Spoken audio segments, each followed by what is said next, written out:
नमस्कार,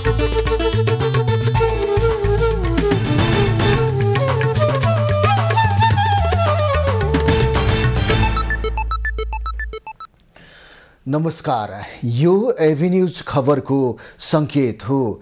तपाई अहिले एभिन्यूज एट 7 मा हुनुहुन्छ। म सुसन रामदाम। प्रारम्भमा मूल खबर। नक्कली शरणार्थी प्रकरणमा पक्राउ परेकालाई थप 2 दिन हिरासतमा राख्न अदालतको अनुमति। सरकारी वकिलको कार्यालय अभियोग पत्र निर्माणमा व्यस्त। चीनमा भएको बोबाओ फोरममा नजाने निर्णय नेपालले नगरेको प्रधानमन्त्रीको प्रश्नोक्ति। भूगोल र जनसम्बन्धका हिसाबले भारतको बढी महत्त्व रहेको भनाई। सरकारले विदेशीसँग एउटा र संसदमा अर्कै कुरा गर्ने गरेको ओलीको आरोप। देशको आर्थिक अवस्था छतविच्छेद हुँदा पनि सरकार बेखबर बनेको टिप्पणी। कामी रिता शेर्पाद्वारा 28औं पटक सगरमाथा आरोहण। दुवै खुट्टा बिना सगरमाथा चढ्ने हरि बुढा मगरलाई काठमाडौँमा भव्य स्वागत। शेयर बजारमा उत्साहजनक वृद्धि। नेप्से 51 अङ्कले बढ्यो। 2 अर्ब 20 करोड रुपैयाँ बराबरको कारोबार। प्राकृतिक प्रकोप विश्वकै लागि चुनौती भन्दै प्रकोपमा परि 50 वर्षमा 20 लाख भन्दा बढीको मृत्यु, खर्बौं डलरको क्षति। अब खबरको सिलसिला प्रारम्भ गरौं। हिरासतमा राख्न म्याद थप सम्बन्धी प्रसङ्गबाट। नक्कली भुटानी शरणार्थी प्रकरणमा पक्राउ परेका 16 जनालाई थप 2 दिन हिरासतमा राख्न जिल्ला अदालत काठमाडौँले अनुमति दिएको छ। प्रहरीले यसअघि लिएको म्याद सकिएसँगै मंगलबार जिल्ला अदालतमा उपस्थित गराइएको थियो, जस अनुसार अदालतले जिल्ला प्रहरी परिसर काठमाडौँलाई उनीहरूलाई थप 2 दिन हिरासतमा राख्न अनुमति दिएको हो। नक्कली भुटानी शरणार्थी प्रकरणमा पूर्व उपप्रधानमन्त्री टोप बहादुर रायमाझी, पूर्व गृहमन्त्री बालकृष्ण खाँड लगायत 16 जना प्रहरीको हिरासतमा छन्। प्रहरीले शरणार्थी प्रकरणको अनुसन्धान प्रतिवेदन सरकारी वकिल कार्यालयमा बुझाइसकेको छ।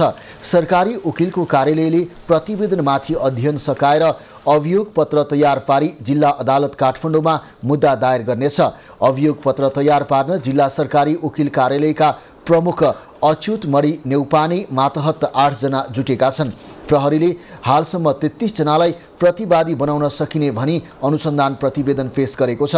पक्राउ परेका 16 फरार रहेका 14 जना र वतन नखुलेका 3 जना फरारलाई प्रतिवादी बनाउनु पर्ने र अदालतबाट म्याद जारी गरी हाजिर गराएर मुद्दा अघि बढाउन सकिने प्रहरी प्रतिवेदनमा उल्लेख छ।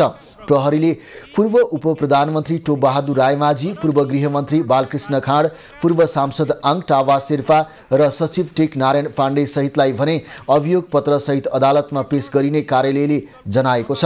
निर्धारित 61 दिनभित्रै अभियोग दर्ता गर्ने कार्यालयले जनाएको छ। प्रतिवेदनमा हालसम्म भएको अनुसन्धानमा 11 जना माथि थप अनुसन्धान गर्नुपर्ने भनिएको छ। 8 जना विरुद्ध प्रमाण नदेखिएको र 3 जनाको वतन नै खुल्न नसकेकाले पक्राउ गर्न नसकिएको दाबी प्रहरीको छ। अभियुक्तहरूले प्रहरीसँगको बयानमा तत्कालीन गृहमन्त्री रामबहादुर थापा, उनकी पत्नी नैनकला थापा, पूर्व गृह सचिवद्वय प्रेम कुमार राई र महेश्वर नेउपानेको पनि नाम लिएको, तर उनीहरूका विरुद्ध थप प्रमाण जुट्न नसकेको प्रतिवेदनमा उल्लेख छ। नेकपा एमालेका अध्यक्ष केपी ओलीका स्वकीय सचिव राजेश बज्राचार्य, एमालेका पूर्व प्रदेश मन्त्री अजय क्रान्ति साक्य, टोप बहादुर रायमाझीका सहयोगी लीला जीसी र एमालेकै राजेश्वर स्थापितको नाम पनि बयानमा आएको छ। सर्वोच्च अदालतले राष्ट्रिय स्वतन्त्र पार्टीका अध्यक्ष रवि लामिछानेले नेपाली नागरिकता लिँदा प्रक्रिया पूरा नगरेको दावी गरिएको रिटलाई दर्ता प्रक्रियामा लैजान आदेश गरेको छ। न्यायाधीश तिल प्रसाद श्रेष्ठको इजलासले आज युवराज सफलद्वारा रिट दर्ता गर्न आदेश दिएका हुन्। संवैधानिक इजलासको फैसला अनुसार काठमाडौँ पुगेर लामिछानेले नागरिकता लिएको, तर सो कार्यमा पनि प्रक्रिया नपुगेको दावी रिटमा छ। न्यायाधीश श्रेष्ठले सर्वोच्च प्रशासनको दरपेटको निर्णय बदर गरी सो कुरा इजलासबाट व्याख्या हुनुपर्ने भन्दै दर्ताको आदेश गरेका हुन्। यो आदेशसँगै रवि विरुद्ध सर्वोच्चमा 2 थान रिट विचाराधीन हुने भएको छ। यसअघि अदालतमा महान्यायाधिवक्ता कार्यालयको राहदानी कृत्यमा मुद्दा नचलाउने निर्णय विरुद्ध दायर गरेको रिट विचाराधीन रहेको छ। सो रिटमा लिखित जवाब माग गर्ने आदेश सर्वोच्चले गरेको छ। प्रधानमन्त्री पुष्पकमल दाहालले चीनमा भएको बोबाओ फोरममा नजाने निर्णय नेपालले नगरेको स्पष्ट पारेका छन्। आज राष्ट्रिय सभाको बैठकमा राष्ट्रिय सभाका सदस्यहरूले उठाएका प्रश्नको जवाफ दिने क्रममा उनले चीनमा भएको बोबाओ फोरममा चिनिया राजदूतले नै देशको अप्ठ्यारो परिस्थितिलाई देखेर अर्को समयमा चीन भ्रमण राख्ने भनेपछि आफू नभएको प्रस्तुति दिएका हुन्। प्रधानमन्त्री दाहालले भूगोल, अर्थतन्त्र, खुला सिमाना, जनसम्बन्धका दृष्टिले भारतको महत्त्व र विशिष्टता बढिरहेको स्पष्ट पारे। राष्ट्रिय हितलाई सर्वोपरि राखी सार्वभौमिक समानता, पारस्परिक लाभ र सम्मानका आधारमा छिमेकी लगायत सबै मित्र राष्ट्रसँगको सम्बन्धलाई थप प्रगाढ बनाउन सरकार प्रतिबद्ध छ। देशको सार्वभौम सत्ता, भौगोलिक अखण्डता, राष्ट्रिय स्वाधीनता, स्वाभिमान र सीमानाको सुरक्षाको लागि सरकार सदैव सचेत र प्रतिबद्ध छ। प्रधानमन्त्री दाहालले सरकारले प्रस्तुत गरेको नीति तथा कार्यक्रमले देशका विद्यमान चुनौतीको समाधान गर्ने दाबी पनि गरे। कार्यक्रममा आर्थिक सामाजिक रूपान्तरणका नवीन सोच र कार्यक्रम समेटिएको र राष्ट्रिय सहमतिको भएको उनको दाबी छ। नेपाली जनताको जीवनस्तरमा युगान्तकारी रूपान्तरणको दिशामा यो नीति कार्यक्रम एउटा कोसे ढुङ्गा हुने विश्वास गर्दै यसको कार्यान्वयनमा सम्बन्धित सबैबाट सक्रिय सहयोग प्राप्त हुनेछ। म त्यसको निम्ति विशेष अपील र अनुरोध पनि गर्न चाहन्छु। प्रधानमन्त्री दाहालले कार्यक्रमलाई निरन्तरता दिएकै आधारमा परम्परागत भन्ने हलुका टिप्पणी तर्क संगत नहुने बताए। नीति तथा कार्यक्रममा नयाँ र पुराना योजनाहरूको सन्तुलन मिलेको दाबी उनको छ। राष्ट्रिय सभाको बैठकले सरकारको आर्थिक वर्ष 2080-81 को नीति तथा कार्यक्रम पारित गरेको छ।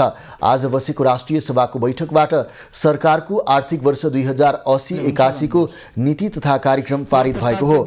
जेठ 5 गते राष्ट्रपति रामचन्द्र पौडेलले संघीय संसदको संयुक्त बैठकमा सरकारको नीति तथा कार्यक्रम प्रस्तुत गरेका थिए, जसलाई राष्ट्रिय सभाको मंगलबारको बैठकले बहुमतले पारित गरेको हो। नीति तथा कार्यक्रम पारित गर्नु पूर्व प्रधानमन्त्री पुष्पकमल दाहालले नीति तथा कार्यक्रममा सांसदहरूले उठाएका प्रश्नको जवाफ दिएका थिए।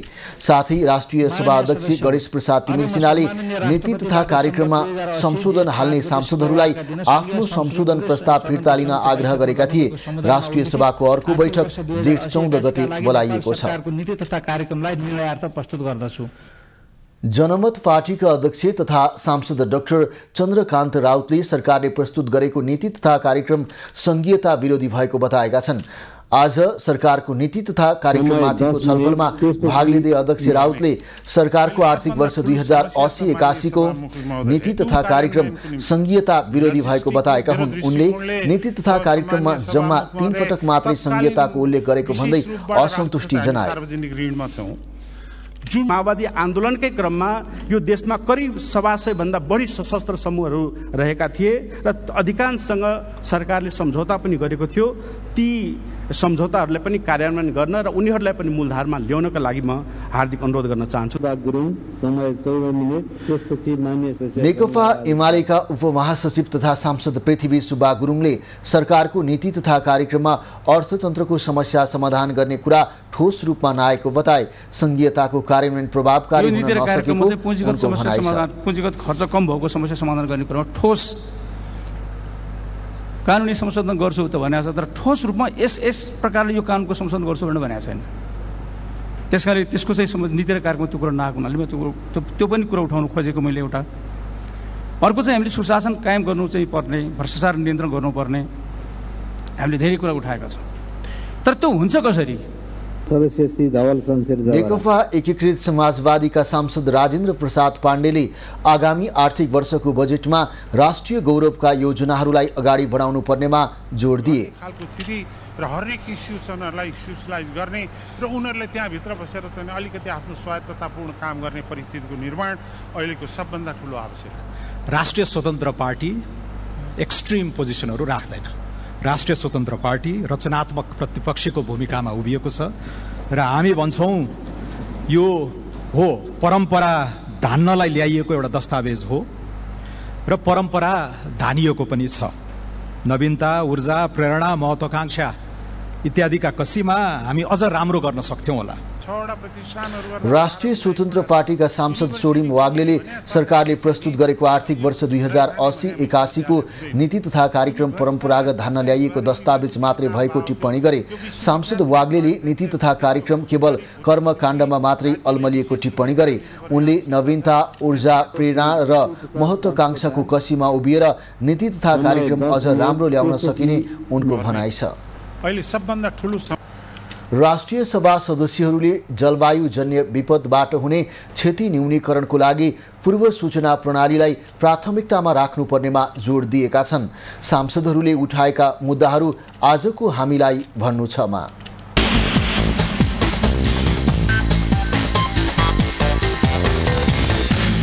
अचानक डिजास्टर अब होइन भल पहिरो सारा जनको हामीले नसोचेको भइदिन्छ भने त्यसले त धेरै वर्ष पछाडि हामीले धकेलिन्छ।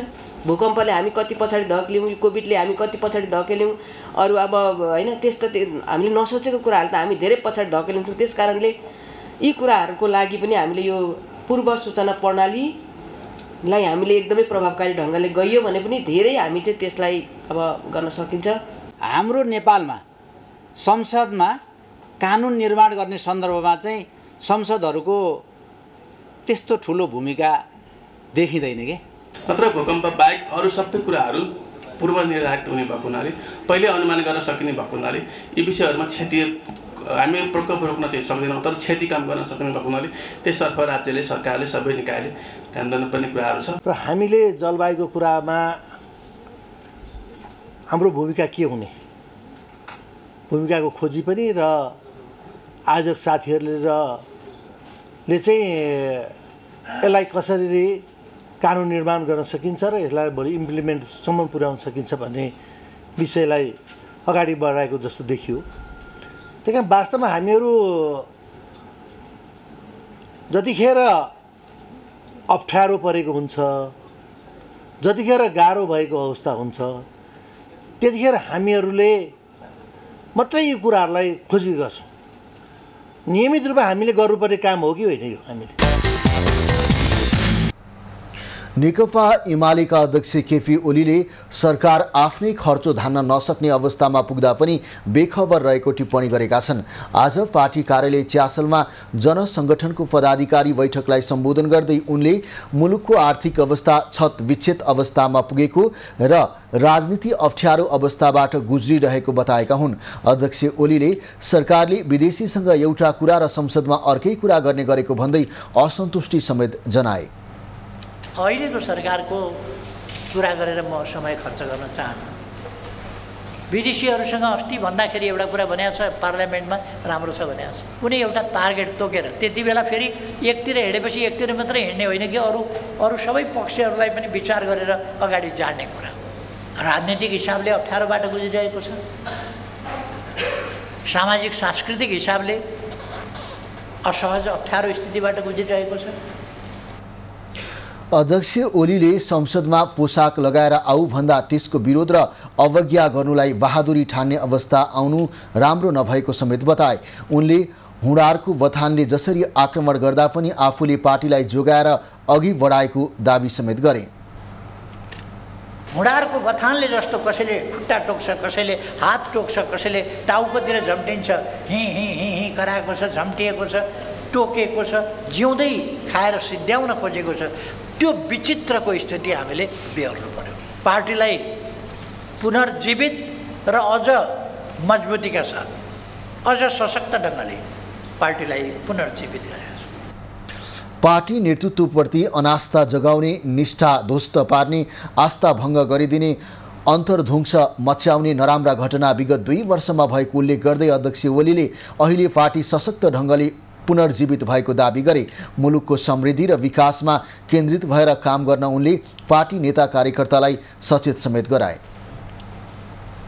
सरकारले विद्यालय क्षेत्र रूपान्तरणको लागि विश्व बैंकबाट प्राप्त हुने $120 मिलियन सहुलियतपूर्ण ऋण स्वीकार गर्ने निर्णय गरेको छ। आज बसेको मन्त्री परिषदको बैठकले विद्यालय शिक्षा क्षेत्र आयोजनाका लागि पनि $19.70 मिलियन अमेरिकी डलर सहायता स्वीकृत गर्ने निर्णय गरेको छ। त्यस्तै सरकारले यही वर्षदेखि लागू हुने गरी असोज 2 मा राष्ट्रिय शिक्षा दिवस मनाउने निर्णय गरेको छ। शिक्षा विज्ञान तथा प्रविधि मन्त्रालयको प्रस्तावमा यो प्रत्येक वर्ष मनाउने गरेर असोज 2 गतेलाई राष्ट्रिय शिक्षा दिवस मनाउने दिन तोक्ने भन्ने हामीले निर्णय गरेका छौँ र अब आइन्दा अबका दिनहरूमा हाम्रो शिक्षा दिवस असोज 2 गते हुनेछ र असोज 2 गते मनाउने गरेर आज मन्त्री परिषदको बैठकले निर्णय गरेको छ। असोज 2 मा सबै बालबालिकालाई अनिवार्य र निशुल्क शिक्षा दिने सम्बन्धी ऐन पारित भएको दिन पारेर दिवस मनाउने निर्णय भएको हो। 2031 सालदेखि मनाउन थालिएको शिक्षा दिवस पहिले फागुन 12 गते मनाइन्थ्यो। 2062-63 को परिवर्तनपछि अन्तर्राष्ट्रिय साक्षरता दिवसको अवसर पारेर सेप्टेम्बर 8 मा मनाउने गरिएको थियो। त्यस्तै सरकारले परराष्ट्र मामिला प्रतिष्ठान विकास समिति गठन आदेश 2080 स्वीकृत गरेको छ। सरकारले भन्सार महसुल विधेयकका लागि सैद्धान्तिक स्वीकृति पनि प्रदान गरेको छ। यो सँगै भन्सार सम्बन्धी नयाँ विधेयक तर्जुमाका लागि बाटो खुलेको छ। प्रधानमन्त्री पुष्पकमल दाहालले 11औं पटक सरकार विस्तार गरेका छन्। आज प्रधानमन्त्री दाहालले जनता समाजवादी पार्टी जसपाबाट 1 मन्त्री र 1 राज्यमन्त्री थप गरेका हुन्। प्रधानमन्त्रीको सिफारिसमा राष्ट्रपति रामचन्द्र पौडेलले वन तथा वातावरण मन्त्रीमा वीरेन्द्र प्रसाद महतो र शिक्षा विज्ञान तथा प्रविधि मन्त्रालयको राज्यमन्त्रीमा प्रमिला कुमारीलाई नियुक्त गरेका हुन्। यो सँगै 25 सदस्यीय मन्त्रीमण्डलले पूर्णता पाएको छ। मध्य प्रदेशमा सत्तारूढ दलको असन्तुष्टिबीच नेपाली कांग्रेसका 2 तथा नेकपा एकीकृत समाजवादीका 1 मन्त्रीले शपथ लिएका छन्। आज कांग्रेस संसदीय दलका नेता कृष्ण प्रसाद यादवले भौतिक पूर्वाधार तथा विकास मन्त्री र वीरेन्द्र प्रसाद सिंहले स्वास्थ्य तथा जनसङ्ख्या मन्त्रीको रूपमा प्रदेश प्रमुख हरिशंकर मिश्र समक्ष पद तथा गोपनीयताको शपथ ग्रहण गरेका हुन्। यस्तै एकीकृत समाजवादीका गोविन्द बहादुर न्यौपानेले भूमि व्यवस्था कृषि तथा सहकारी मन्त्रीको रूपमा शपथ लिएका छन्। सत्ता साझेदार नेकपा माओवादी केन्द्र जनमत तथा लोकतान्त्रिक समाजवादी पार्टीको असन्तुष्टिका बीच शपथ भएको हो। माओवादीले भने सरकार विस्तारमा असन्तुष्टि जनाउँदै सरकारमा रहेका 2 मन्त्रीलाई फिर्ता बोलाउने निर्णय गरेको छ। केन्द्रीय सहमति विपरीत भएको मन्त्री परिषद विस्तार भएको भन्दै माओवादी आक्रोशित भएको हो। मुख्यमन्त्री यादवले माओवादी केन्द्र लोसपा र जनमत पार्टीको असन्तुष्टि तथा माओवादी केन्द्रले मन्त्री फिर्ता बोलाएको विषयमा कुनै जानकारी नभएको भन्दै साझेदार दलबीच सहमति जुट्ने विश्वास प्रकट गरेका छन्। सुदूरपश्चिम प्रदेशका पूर्व मुख्यमन्त्री राजेन्द्र सिंह रावलले संघीय सरकारले प्रदेश सरकारलाई भिक्षुकलाई जस्तो व्यवहार गरेको आरोप लगाएका छन्। आज अर्थमन्त्री डाक्टर प्रकाश शरण महतसँगको भेटपछि सञ्चारकर्मीसँग कुरा गर्दै उनले संघीय सरकार दाता र प्रदेश सरकार भिक्षुक भए जस्तो व्यवहार देखाएको आरोप लगाएका हुन्। पूर्व मुख्यमन्त्री रावलले संघीय सरकारले प्रदेश सरकारलाई अधिकार दिएको जस्तो गरी ललिपप मात्रै देखाएको भन्दै गुनासो गरे।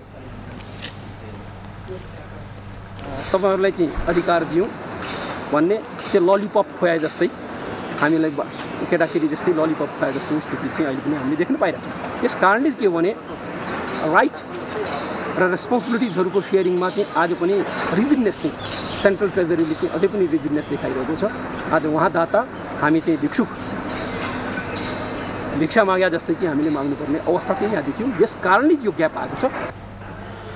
मुख्यमन्त्री शाहले प्रदेश मातहतमा पर्ने राजस्व परिचालनदेखि प्राकृतिक स्रोतको परिचालन समेत संघीय सरकारको नियन्त्रणमा रहेर एकाधिकार जमाएको पनि बताए। सुदूरपश्चिम प्रदेश सरकारले स्रोत परिचालनमा विशेष अधिकार दिन माग गर्दै अर्थमन्त्री महतलाई ज्ञापन पत्र बुझाएको हो। अहिलेको फिस्कल इयरमा चाहिँ समानीकरण अनुदानको अन्तिम किस्तामा पाउनुपर्ने जुन रकम हो त्यसको 50% कटौती भएको छ।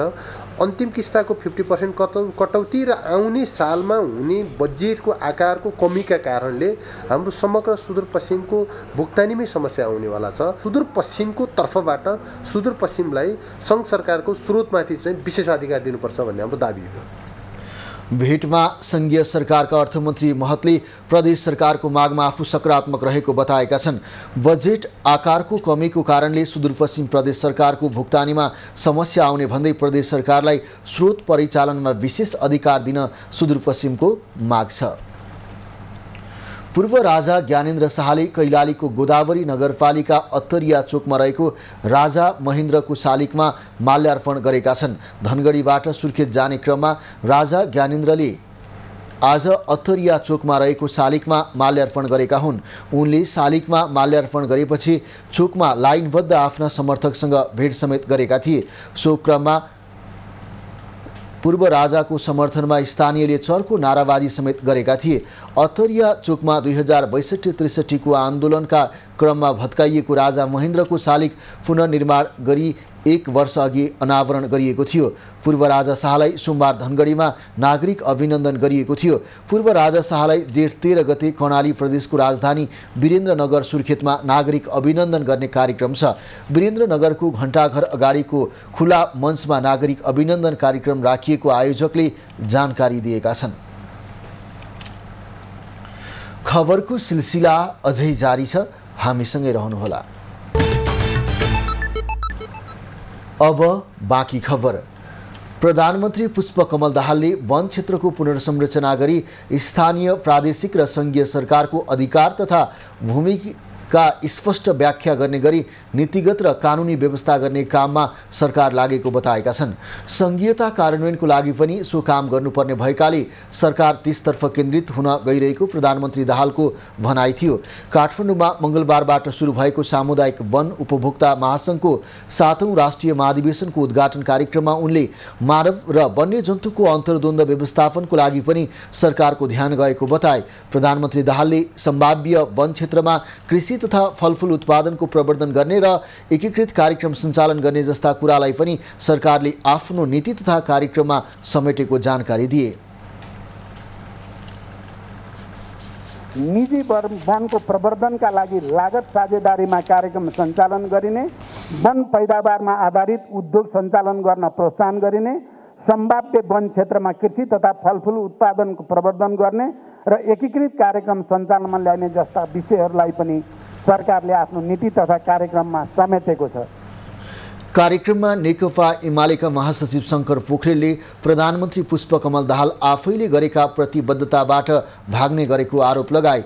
उनले प्रधानमन्त्री दाहाललाई जहाँ गए पनि मिठो कुरा गर्ने तर बिर्सिहाल्ने काम नगर्न सुझाव दिए।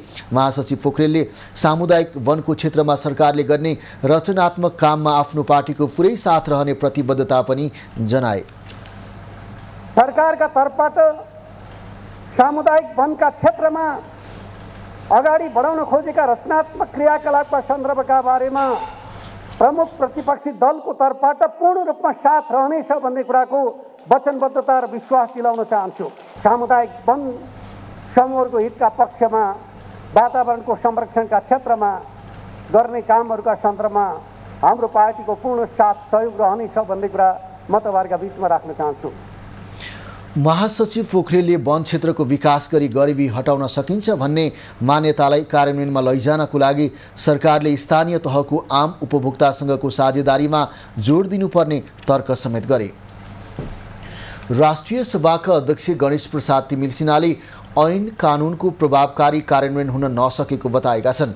आज काठमाडौँमा आयोजित कार्यक्रममा उनले नीति बन्ने तर कार्यान्वयन नहुने कारणले आवश्यक ऐन बनाउने सवालमा पनि समस्या उत्पन्न भएको बताएका हुन्। अध्यक्ष तिमिल सिन्हाले सरकारको नीति तथा कार्यक्रममाथि सङ्घीय संसदमा हुने छलफल पनि कर्मकाण्डी बनेको टिप्पणी समेत गरे।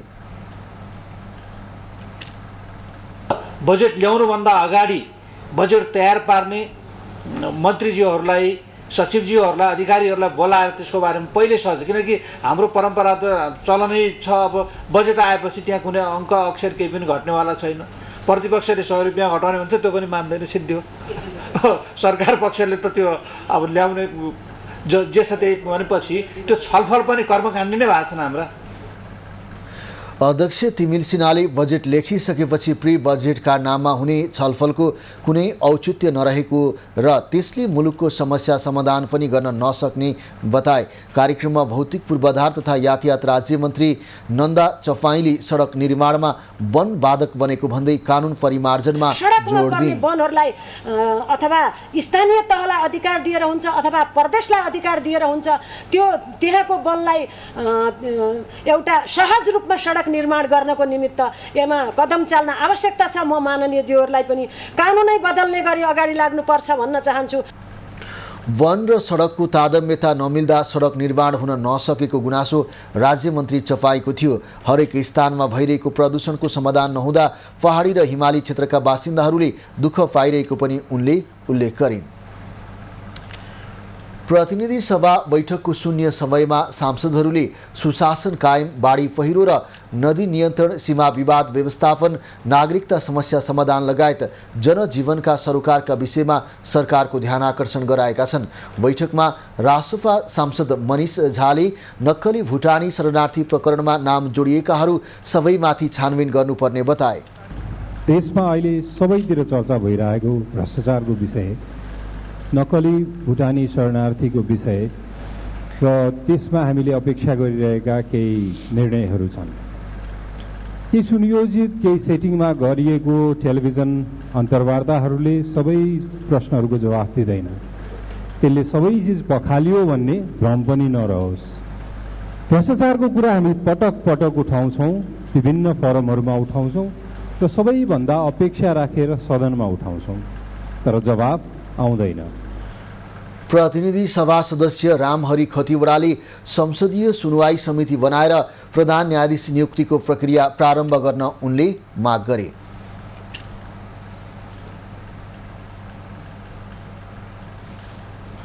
प्रतिनिधि सभा सदस्य रघुजी पन्तले कक्षा 10 को नेपाली विषयको पाठ्यक्रमबाट सन्दुक रोहितको जीवनी हटाएको भन्दै शिक्षा मन्त्रीसँग हटाइनुको कारण माग गरे। जहाँ प्रधानमन्त्रीको पार्टीले चुनाव जितेको छ त्यहाँ 6 देखि 8 कक्षासम्मको पाठ्यक्रममा सशस्त्र द्वन्द्व, माओवादी जनयुद्ध बारे त्यसको सकारात्मक प्रभाव बारे विभिन्न अध्याय राखेर कोर्स रूपमा राखिएको छ। प्रतिनिधि सभा सदस्य योगेश भट्टराईले औद्योगिक राष्ट्रहरूले व्यापक मात्रामा कार्बन उत्सर्जन गर्दा त्यसको असर नेपालले भोग्नु परिरहेको बताउँदै यसतर्फ सरकारको ध्यान आकर्षण गराए। लबिङ गर्न र प्रभावकारी भूमिका खेल्न र नेपालका तीनै तहका सरकारहरूको बीचमा, निजी क्षेत्र, समुदायको बीचमा कार्यगत समन्वय गरी काम गर्न र हिमालहरू जोगाउन सभा मार्फत नेपाल सरकारको गम्भीर ध्यान आकर्षण गर्छु। प्रतिनिधि सभा सदस्य भानुभक्त जोशीले बजाङमा अमेरिकी सेनाले सैनिक क्याम्प खडा गरेको भनी भ्रम फैलाइएको भन्दै भ्रम फैलाउने प्रति छानबिन गर्न सरकारसँग माग गरे। केही नेपाली काङ्ग्रेस हो भन्ने स्थानीय गुण्डाहरूले अमेरिकी सेनालाई राख्न सहयोग गरेको भनेर भ्रमपूर्ण समाचार प्रसारण गरेको हुनाले म सबै दाजुभाइ, सबै त्यहाँका जनप्रतिनिधिसँग सोद्धा कोही केही नभएको कुरालाई भ्रम पार्ने काम गरिएको र यहाँ गृहमन्त्रीलाई समेत जोडेर चाहिँ भुटानी शरणार्थीको बहानामा सैनिक क्याम्प खडा गर्ने भन्ने भ्रमपूर्ण समाचार प्रसारण गरेको हुनाले यसका पछाडि के लुकेको छ छानबिन गर्न गृह मन्त्रालयको ध्यान आकर्षण गर्छु। प्रतिनिधि सभा सदस्य मनबहादुर गुरुङले ई पासपोर्ट साथै प्रदेशबाट पाउने व्यवस्था मिलाउन माग गरे। त्यस्तै आकस्मिक ई पासपोर्ट प्रत्येक जिल्ला प्रशासन कार्यालयबाट दिने व्यवस्था मिलाउनु पर्ने उनको भनाइ छ। 10,000 हेक्टर धानखेत, काउँ बेसी, गौतामी टारी जस्ता थुप्रै फाँडाहरू डुबानमा परिएको हुन्छ। त्यसकारण बरसात सुरु भइसक्यो, तुरुन्तै तटबन्ध गरी दिगो संरक्षणको व्यवस्था गरियोस्। अर्को ई पासपोर्ट लिनको लागि नेपाली जनताले असाध्यै ठुलो शास्ति बेहोर्नु परेको छ। तुरुन्तै ई पासपोर्टको फिल्टर मेसिन साथै प्रदेशको राजधानीमा राख्ने व्यवस्था गरियोस् र इमर्जेन्सी ई पासपोर्ट प्रत्येक जिल्लाको जिल्ला प्रशासन कार्यालयबाट दिने लिने व्यवस्था गरियोस्। सभामुख मार्फत सरकारको ध्यान आकर्षण गर्दछु। सांसदहरूले कपिल वस्तुका उखु किसानले अनुदान रकम नपाएको, विदेशमा श्रमका लागि काम गर्न जाँदा मृत्युवरण भएका नेपालीको शव ल्याउन कठिनाई हुने गरेको, किसानलाई मलको व्यवस्था गर्न, विद्यालय कर्मचारीलाई श्रम शोषण नगर्न, धनकुटामा पञ्चायत कालमा दमनमा संलग्नलाई प्रतिष्ठान बनाई आर्थिक सहयोग गरिएको लगायत विषयमा ध्यान आकर्षण गराएका छन्।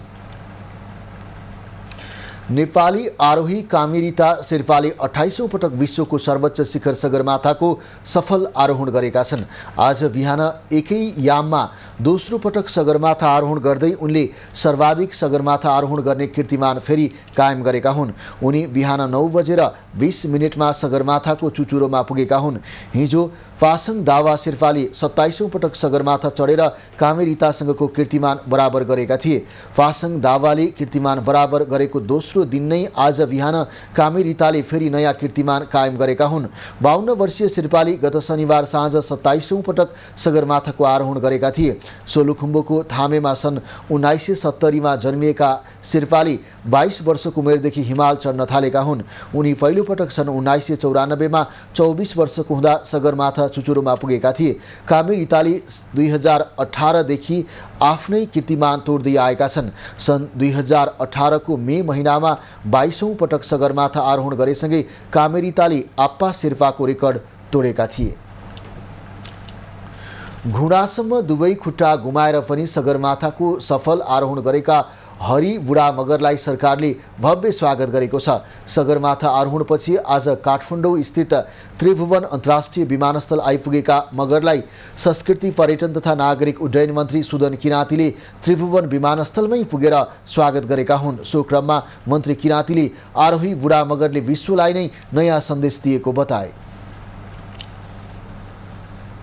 शिखर सगरमाथाबाट हरि बुढा मगर मात्रै होइन, नेपाल र नेपाली जनताको तर्फबाट विश्व मानव समुदायलाई उहाँले एउटा नयाँ सन्देश दिएर आउनु भएको छ।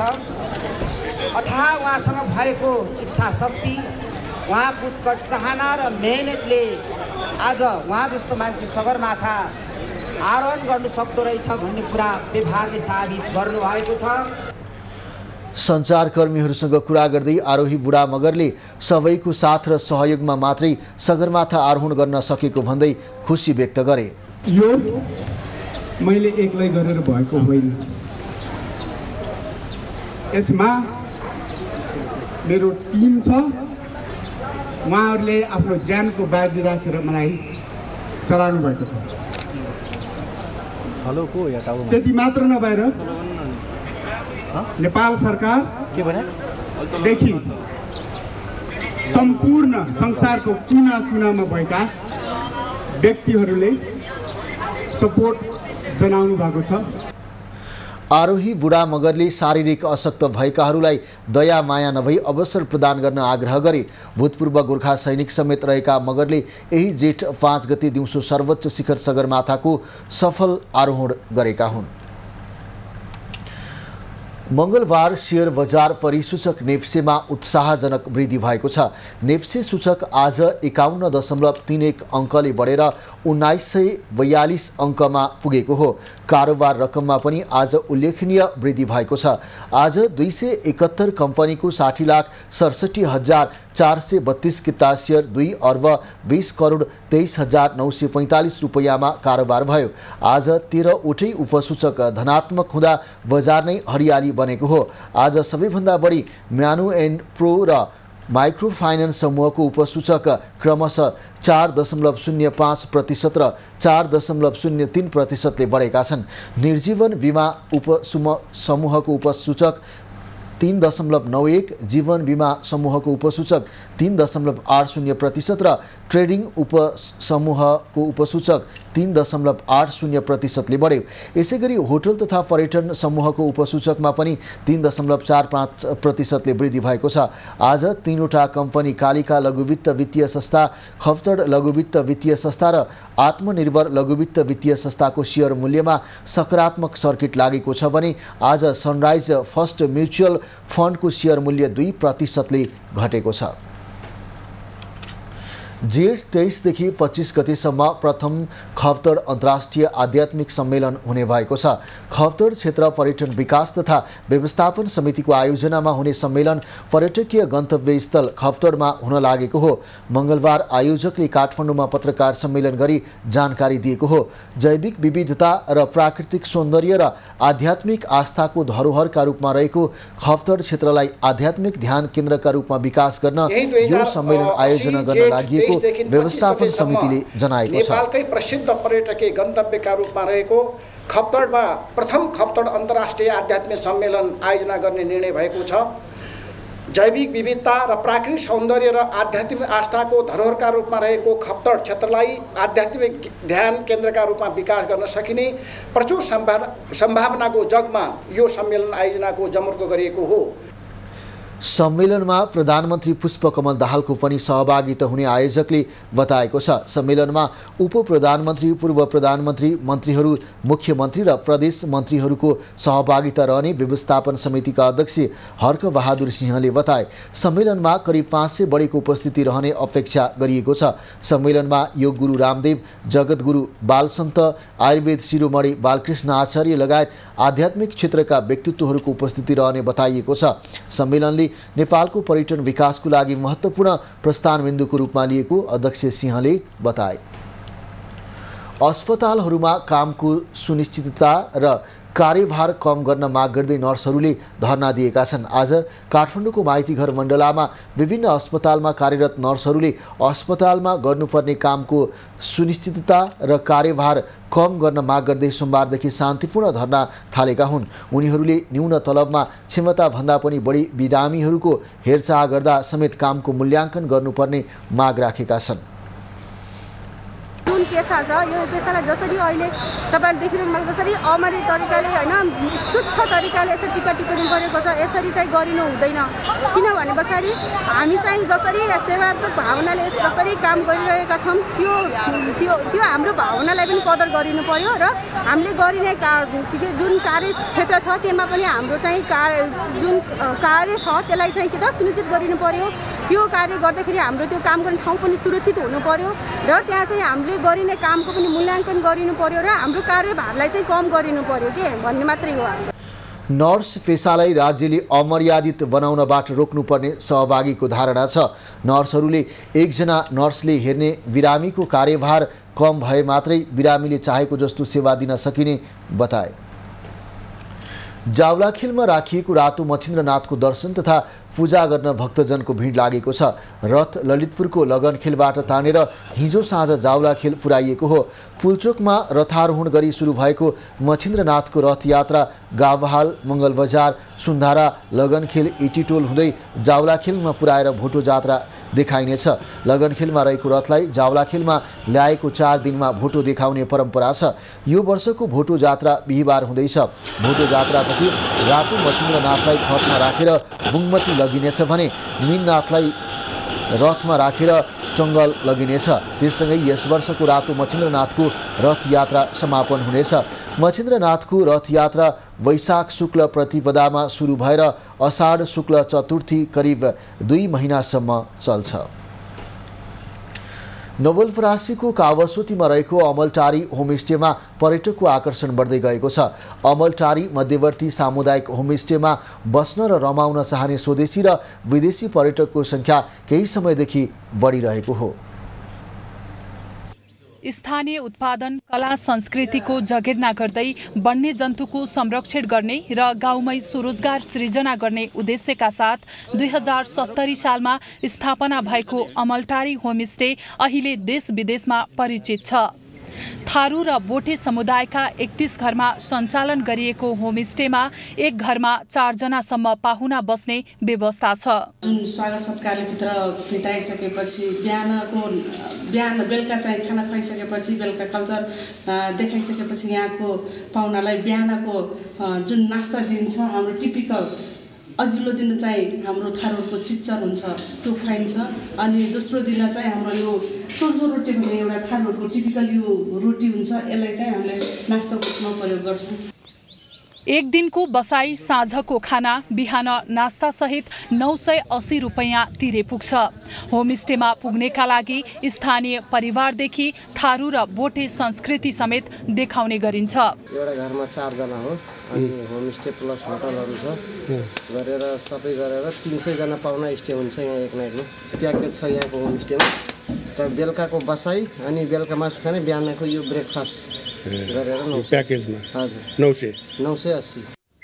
होमस्टे नजिकैको धान, मकै, तरकारी खेतीको हरियालीले यहाँको वातावरण निकै मनमोहक रहेको यहाँ पुग्ने पर्यटक बताउँछन्। स्वागत सत्कार र स्थानीय खाना पनि राम्रो रहेको उनीहरूको भनाइ छ। हामीले जे खाना खायौँ असाध्यै स्वादिष्ट, उहाँहरूको आतिथ्यता असाध्यै न्यानो अनि जङ्गल सफारी आदि इत्यादि गरेर गैँडाहरू असाध्यै देखिने रहेछ। गैँडाहरू हेरेर गर्दाखेरि हामी असाध्यै आनन्दको अनुभूति भयो र बिहानभन्दा साँझ असाध्यै शीतल फेरि इन्भाइरोमेन्ट खुल्ला खेतीपाती यहाँको अर्ग्यानिक खानाहरूले चाहिँ मन चाहिँ लोभ्या। देशभर 68 जिल्लाको 1500 गाउँमा 7000 बढी होमस्टे सञ्चालनमा रहेको होमस्टे महासङ्घले जनाएको छ। होमस्टेले आय आर्जन, रोजगारी र कला संस्कृति जगेर्नामा पनि सहयोग गरेको छ। यहाँको स्थानीय थारू समुदायको थारू कल्चर, बोटे समुदायको कल्चर र यहाँको विशेष गरेर यहाँको वन र वन्यजन्तुहरूलाई संरक्षण गरी र यहाँको दिगो जीविकोपार्जनको लागि एउटा युवाहरूले कन्सेप्ट ल्याएर यसलाई अगाडि बढाएका छौँ। हाम्रो चाहिँ अब 68 जिल्लामा हेर्ने हो भने झन्डै 1500 गाउँमा हाम्रा यो होमस्टेहरू अहिले सञ्चालनमा छन् र 7000 घरहरूमा होमस्टेहरू छन्। यो चाहिँ के अरे गाउँ पर्यटनको एउटा महत्त्वपूर्ण आधार चाहिँ सामुदायिक र निजी होमस्टेहरू भएकाले ती होमस्टेहरू प्रवर्धनका लागि चाहिँ सरकारसँग पनि विभिन्न हिसाबले चाहिँ उहाँहरूसँगको सहकार्य सहयोगको पनि हाम्रो चाहिँ अब यो छलफल हुन्छ। अमलटारी होमस्टे बागखोरको नामले पनि परिचित छ। यही ठाउँमा रहेको टाइगर टप्स थारू भिलेजमा पर्यटक लोभिने गर्दछन्। जंगल सफारी गर्दै गैडा, बाघ, हात्ती लगायतका वन्यजन्तु अवलोकन गर्नेहरू पनि यहाँ पुग्दछन्। अमलटारी क्षेत्रमा 24 वटा थारू र 7 वटा बोटे परिवारको घर रहेको छ। 31 वटा घरमा गरेर 10 वर्षमा करिब 1 लाख पाहुनाले सेवा पाएको तथ्याङ्क छ। अमलटारी होमस्टे पछिल्लो समय आन्तरिक र बाह्य पर्यटकको लागि आकर्षणको केन्द्र बन्दै गइरहेको छ। एभेन्यूज खबरका लागि दामोदर खनाल, अमलटारी, नलपरासी। खबरको सिलसिला अझै जारी छ, हामीसँगै रहनुहोला। अब पालो दुनियाको खबरको। प्राकृतिक प्रकोप विश्वकै लागि महत्त्वपूर्ण चुनौती बन्दै गएको छ। विश्वभर भएका प्राकृतिक विपत्तिले 50 वर्ष यता 20 लाख जनाको मृत्यु भएको संयुक्त राष्ट्र सङ्घको एक प्रतिवेदनले जनाएको छ। भूकम्प, आँधी, बाढी, डढेलो, खडेरी, चक्रवात जस्ता विभिन्न प्राकृतिक प्रकोपहरूका कारण विश्वमा आर्थिक तथा मानवीय क्षति बढ्दै गएको संयुक्त राष्ट्र सङ्घको एक प्रतिवेदनले जनाएको छ। संयुक्त राष्ट्र सङ्घले सार्वजनिक गरेको पछिल्लो प्रतिवेदन अनुसार 50 वर्ष यता प्राकृतिक विपत्तिले 20 लाख जनाको मृत्यु भएको छ। राष्ट्र सङ्घको मौसम सम्बन्धी संगठन WMOले सार्वजनिक गरेको प्रतिवेदन अनुसार सन् 1970 देखि 2021 सम्म 11,778 वटा ठूला प्राकृतिक विपत्तिका घटना भएका छन्। यस क्रममा विश्वमा 4 खर्ब 30 अर्ब अमेरिकी डलर बराबरको आर्थिक क्षति पनि पुगेको छ। प्रतिवेदन अनुसार प्राकृतिक प्रकोपका कारण भएको मानवीय क्षतिका बढी घटनाहरू विकासशील देशमा भएका छन् भने धेरैजसो आर्थिक क्षति विकसित देशमा भएका छन्। मृत्युको शीर्ष कारण अत्याधिक तापक्रम र आर्थिक क्षतिको मुख्य कारण बाढी रहेको बताइएको छ। प्राकृतिक प्रकोप विश्वकै लागि महत्त्वपूर्ण चुनौती बन्दै गएको हो। बढ्दो जलवायु परिवर्तन प्राकृतिक विपत्तिको मूल कारण रहेको छ। जेनेभामा रहेको WMOले मानव निर्मित चरम मौसमको आवृत्ति र तीव्रता बढाएको जनाएको छ। WMOले आगामी 5 वर्षभित्र पृथ्वीले 19औं शताब्दीको मध्यको तुलनामा औसत 1.5 डिग्री सेल्सियस अर्थात् 2.7 डिग्री फेरेनहाइट बढी तातो हुने अनुमान गरेको छ। यद्यपि बढ्दो मानव निर्मित जलवायु परिवर्तनको प्रभावलाई न्यूनीकरण गर्न चरम मौसमी घटनाहरूको लागि सतर्कता प्रणालीहरूको थप सुधार अहिलेको आवश्यकता देखिन्छ। अब पालो खास खास खबरको।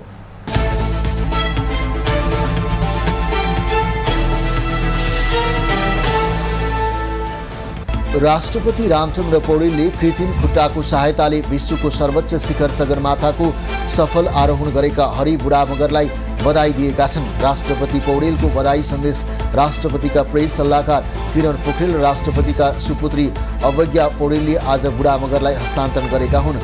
बुढा मगरले राखेको विश्व कीर्तिमान लगन, साहस र गौरवको प्रतीकका रूपमा रहेको पौडेलले सन्देशमा उल्लेख गरेका छन्। प्रधानमन्त्री पुष्पकमल दाहालले कृत्रिम खुट्टाको सहायताले विश्वको सर्वोच्च शिखर सगरमाथाको सफल आरोहण गरेका हरि बुढा मगरलाई बधाई दिएका छन्। आज सिंहदरबार स्थित प्रधानमन्त्रीको कार्यालयमा भेटेर प्रधानमन्त्री दाहालले कीर्तिमानी सगरमाथा आरोही बुढालाई बधाई दिएका हुन्। सगरमाथाको सफल आरोहण गरेर फर्केका पूर्व गोर्खा सैनिक हरि बुढा मगरले अपाङ्गता भएकाहरूलाई हिमाल चढ्दा बिहोर्नुपर्ने प्रक्रियागत झमेलालाई कम गर्ने काममा लाग्ने बताएका छन्। आरोहणबाट फर्केर आज काठमाडौँमा पत्रकार सम्मेलन गर्दै उनले हिमाल चढ्दा अपाङ्गता भएका मानिसहरूले हिमाल चढ्न गर्नुपर्ने प्रक्रियालाई कसरी कम गर्न सकिन्छ भन्नेमा आफू क्रियाशील रहने बताएका हुन्। बझाङको सुरमा गाउँपालिकाको यार्सा सङ्कलन क्षेत्र धानसेरी हिमालमा हिम पहिरोमा परेका 3 जनाको शव फेला परेको छ। हिम पहिरोमा पुरिएका सुरमाका राम कोइला बोहरा, जय पृथ्वीकी रमिता धामी र जामती धामी मृत अवस्थामा भेटिएका हुन्। घाइते बाबाजी बोहरा र आकाश धामीको जिल्ला अस्पतालमा उपचार भइरहेको छ। डोल्पाको सदरमुकाम दुनै बजार स्थित एक टहरामा आगलागी भएको छ। खेलकुद मैदान नजिकै 2 कोठे टिनको टहरा बनाएर बस्दै आएका मन्जित भण्डारीको टहरामा भएको आगलागीमा 2 लाख बराबरको क्षति भएको छ। आगलागीबाट टहरामा रहेका लत्ता कपडा र अन्नपात जलेपछि भण्डारी परिवार बिचल्लीमा परेको छ। अब पालो एभिन्यूज 8 मौसमको।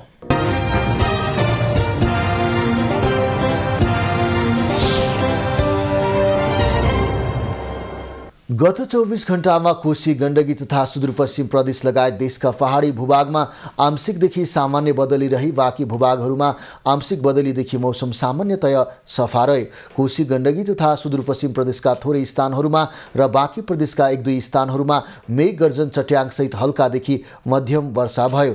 आज राति देशभर आंशिकदेखि सामान्य बदली रहनेछ। देशका पहाडी भूभागका थोरै स्थानहरूमा तथा बाँकी भूभागका 1-2 स्थानहरूमा मेघ गर्जन चट्याङसहित हल्कादेखि मध्यम वर्षाको सम्भावना रहेको जल तथा मौसम पूर्वानुमान महाशाखाले जनाएको छ। आज काठमाडौँ उपत्यकाको अधिकतम तापक्रम 25 डिग्री सेल्सियस र न्यूनतम तापक्रम 19 डिग्री सेल्सियस मापन गरिएको छ। आज देशभरको मौसम कस्तो रह्यो त हेरौँ देशका विभिन्न स्थानको मौसमी अवस्था।